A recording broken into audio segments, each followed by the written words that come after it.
Mga kaigsuunan, saway pagduha-duha, atong iboto, atong padag-on, Doc Mona Canoy Mantilla.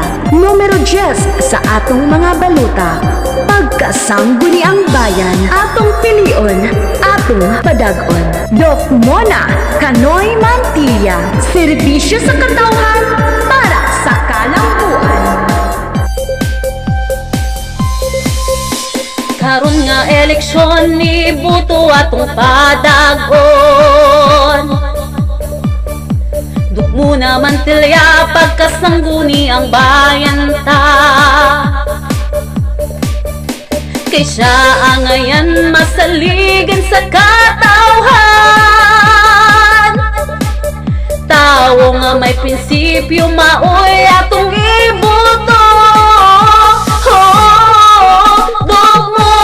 Mantilla iboto ta sa pagkasangguni ang bayan siya padagunta. Duol sa mga tao andam nga mo serbisyo. Kay Doc Mona Mantilla siguro ta hapsay nga pagdumala ipatagamtam niya. Iboto ta siya si Doc Mona padagunta. Patas ug tinud-anay na serbisyo para sa lungsod ng Malimonong. Malimonians, atong suportahan si Doc Mona Canoy Mantilla pagkasangguni ang bayan. Numero 10 sa atong mga balota. Panigurado, worth it ang boto mo kay Doc Mona Canoy Mantilla. Serbisyong tinud-anay nga dili ikamahay. Kalambuan ug kahimsog sa lungsod tinguhan niya.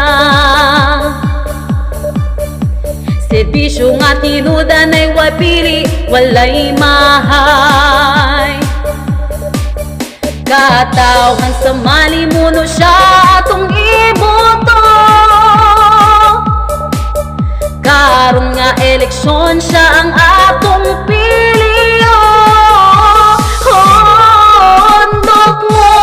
Mantilla iboto ta sa pagkasangguni ang bayan siya padagunta. Duol sa mga tao andam nga mo serbisyo. Kay Doc Mona Mantilla siguro ta hapsay nga pagdumala ipatagamtam niya. Iboto ta siya si Doc Mona padagunta. Mantilla iboto ta sa pagkasangguni ang bayan siya padagunta. Duol sa mga tao andam nga mo serbisyo. Kay Doc Mona Mantilla siguro ta hapsay nga pagdumala ipatagamtam niya. Iboto ta siya si Doc Mona padagunta.